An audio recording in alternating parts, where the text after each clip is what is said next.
Assalamualaikum warahmatullahi wabarakatuh. Anak-anak kelas 2 yang solih-solihah, alhamdulillah kita berjumpa kembali dalam pembelajaran jarak jauh, dan kita lanjutkan pelajaran kita yaitu pendidikan agama Islam dan budi pekerti. Dan pada kesempatan kali ini anak-anak sekalian, materi kita adalah aku senang berwudu. Dan pada kesempatan kali ini submateri kita adalah tata cara berwudu. Anak-anak, marilah sebelumnya kita berdoa terlebih dahulu. Kita memohon kepada Allah Subhanahu wa Ta'ala. Bismillahirrahmanirrahim. Rabbi zidni ilma warzuqni fahma. Mudah-mudahan Allah memberikan tambahan ilmu yang bermanfaat kepada kita semuanya, dan kita diberi kemudahan untuk memahaminya.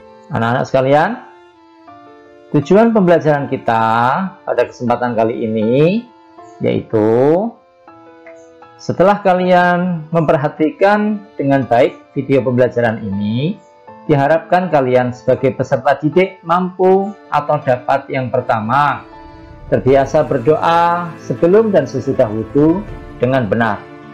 Kemudian yang kedua, kalian dapat menunjukkan perilaku hidup sehat dan peduli lingkungan dengan benar. Yang ketiga, kalian dapat menyebutkan syarat wudhu dengan benar. Yang keempat, kalian dapat menyebutkan rukun wudhu dengan benar. Kemudian yang kelima, kalian dapat menyebutkan sunnah wudhu dengan benar. Dan yang keenam, yang terakhir, kalian dapat menyebutkan hal-hal yang membatalkan wudhu dengan benar. Baik anak-anak, kita pelajari saja bagaimana tata cara berwudu. Anak-anak, salah satu syarat sah sholat adalah suci badan dari hadas dan najis. Berwudu adalah cara untuk bersuci dari hadas kecil. Yang pertama harus kalian pahami adalah tentang syarat wudu. Apakah syarat-syarat wudu? Syarat wudu yang pertama adalah beragama Islam. Yang kedua, mumayyiz, atau dapat membedakan antara yang baik dan yang buruk. Kemudian yang ketiga, tidak berhadas besar. Yang keempat, menggunakan air suci dan menyucikan. Air suci dan menyucikan itu air yang bisa untuk digunakan berwudu. Ya, contohnya air hujan, air sumur, air pam, air sungai, dan air laut. Air danau juga bisa. Kalau air teh meskipun suci, tetapi tidak bisa untuk digunakan untuk berwudu. Itu namanya air teh itu suci tapi tidak mensucikan atau tidak dapat menyucikan. Kemudian yang kelima, syarat wudu yang kelima adalah tidak ada yang menghalangi sampainya air ke kulit. Ya. Jadi kulit kita yang kena basuhan wudu itu tidak boleh ada yang menghalanginya, seperti cat, ya, dan lain sebagainya. Kemudian yang selanjutnya adalah rukun wudhu. Rukun wudhu ada 6. Yang pertama yaitu niat. Niat ini bisa diucapkan atau bisa di dalam hati. Kalau diucapkan, bismillahirrahmanirrahim, nawaitul wudu'a li raf'il hadatil asghari faradhallillahi ta'ala. Niat. Kemudian yang kedua yaitu membasuh muka.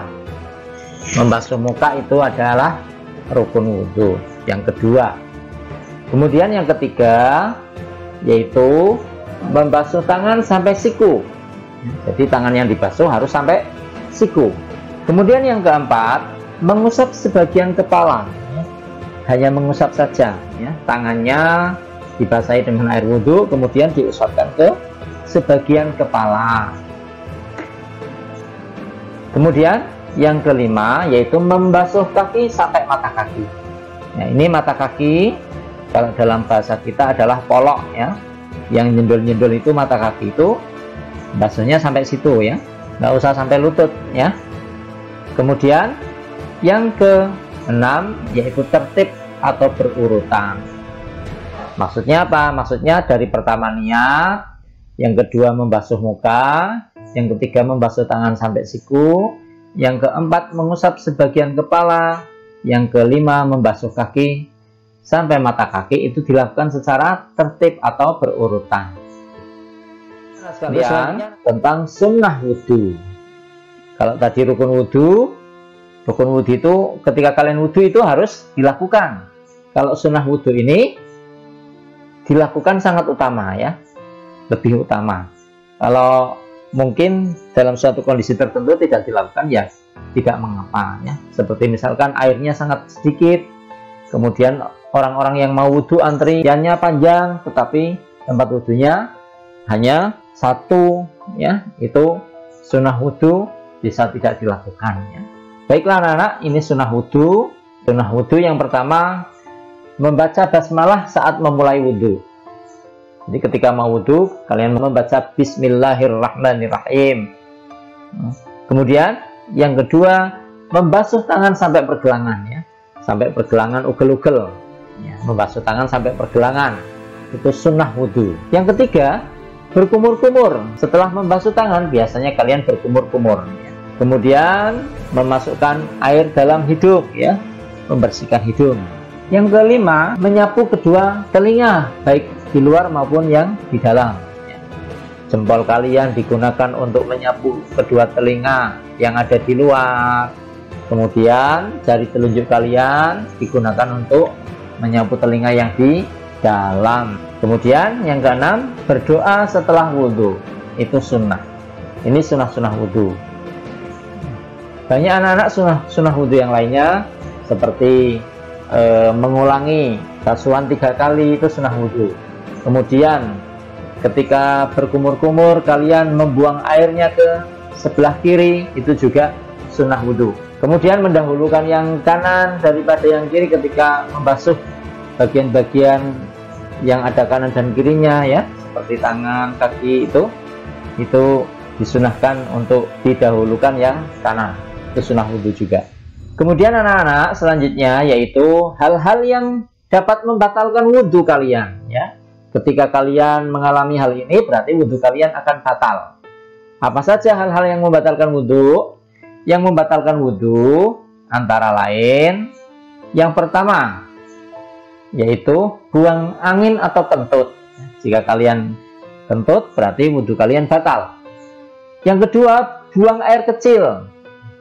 Kalian sudah wudhu, tetapi kalian kebelet pipis ya. Kemudian kalian pipis atau buang air kecil. Itu kalian setelah istinja, setelah bersuci dari buang air kecil, kalian wudhu kembali ya, karena wudhu kalian sudah batal.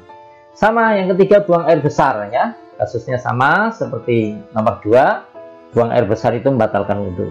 Kemudian yang keempat, menyentuh kubul atau dubur dengan telapak tangan. Ya, kubul itu kemaluan kalian ya. Dubur itu yang buat kentut kalian itu ya, yang tempat keluarnya kentut itu dubur ya. Nah, itu kalau kalian sentuh dengan telapak tangan, itu batal wudhu kalian ya. Kemudian yang kelima, bersentuhan kulit laki-laki dengan perempuan. Ini yang bukan mahramnya ya. Yang bukan mahramnya itu bukan saudara sekandung ya, bukan saudara seibu, bukan saudara seayah, itu bukan mahram namanya, itu batal. Contohnya kalian bersentuhan kulit dengan teman kalian ya, yang berbeda jenis kelamin ya, itu teman kalian kalau bukan mahram, berarti itu batal wudhunya. Kemudian yang keenam, tidur itu wudhunya menjadikan wudhu batal. Kemudian yang lain, hilang ingatan ya. Yang keenam, tidur. Yang ketujuh, hilang ingatan atau gila, itu membatalkan wudhu. Itulah anak-anak tentang hal-hal yang harus kita ketahui tentang wudhu ya. Untuk selanjutnya, untuk mengetahui sejauh mana kalian mampu menguasai materi aku senang berwudhu, maka silahkan kalian kerjakan soal-soal penilaian berikut ini. Jawablah soal-soal berikut dengan benar. Nomor 1, mengapa kita harus berwudhu? Nomor 2, sebutkan syarat-syarat wudhu. Nomor 3, sebutkan rukun wudhu. Nomor 4, sebutkan sunnah wudhu. Nomor 5, sebutkan hal-hal yang menyebabkan wudhu kita batal. Silahkan kalian kerjakan di buku tulis kalian. Biasa hasilnya kalian laporkan kepada guru agama kalian. Demikian anak-anak sekalian, pembelajaran kita sudah selesai.